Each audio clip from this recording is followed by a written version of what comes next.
Alhamdulillahirabbil alamin wassalatu wassalamu ala asyrafil anbiya'i wal mursalin wa ala alihi washabbihi. Pertama sekali kami ucapkan terima kasih kepada Al-Fadil Tuan Haji Yusof daripada Majlis Agama Islam Negeri Johor.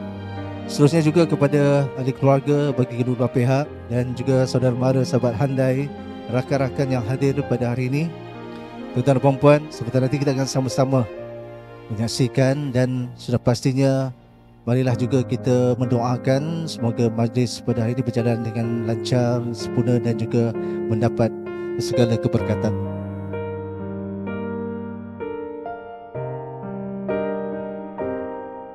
Melangkah masuk ke dalam dewan ini, bakal pengantin perempuan Fatin Syafinas binti Muhammad Yusof. Tuan-tuan perempuan, pada hari ini sekalian kita berikan tumpuan seketika di pintu masuk utama dewan ini bagi kita meraihkan ketibaan bakal pengantin lelaki Muhammad Fahmi bin Abdul Rashid. Sesungguhnya Allah Subhanahu wa taala telah menghalalkan nikah serta menggalakkannya dan mengharamkan zina serta menjanjikan siksaan bagi sesiapa yang melakukannya. Sabda Rasulullah sallallahu alaihi wasallam, berkahwinlah kamu akan perempuan kerana sesungguhnya perempuan itu boleh mendatangkan keberkatan kepada harta. Muhammad Fahmi bin Abdul Rashid, saya, aku nikahkan akad dikau dan kahwinkan dikau dengan Fatin Syafinas binti Mat Yusof yang telah berwakil walinya kepadaku dengan mas kahwinnya RM1,000 tunai. Aku terima nikah Fatin Syafinas binti Mat Yusof dengan mas kahwinnya RM1,000 tunai. Alhamdulillah. Bismillahirrahmanirrahim. Barakallahu lakum wa baraka alaikum wa jama'a bainakum fi khair. Angin malam halangi tenang tidurku,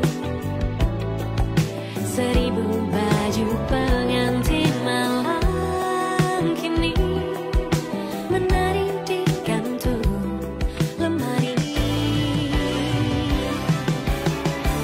Dan kini saya doakan semoga hubungan diorang kekal hingga ke jannah, kekallah bahagia sampai bila-bila. Ya, selamat pengantin baru Fatin. Semoga berkenan hingga ke anak cucu hingga ke jannah, insyaAllah. Amin. Semoga bahagia, kekal hingga ke akhir hayat. Semoga bahagia hingga syurga and buat baby lagi. Okay.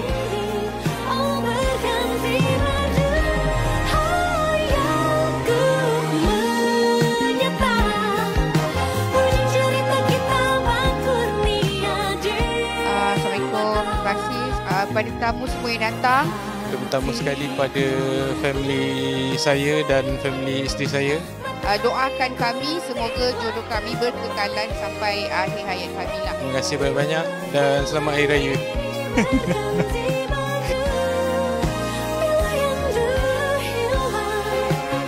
Untuk pasangan pengantin, sekali lagi kita terus mendoakan kebahagiaan, kesejahteraan bagi pasangan pengantin. Semoga mahligai yang dibina ini terus kekal bahagia hingga ke akhir hayat.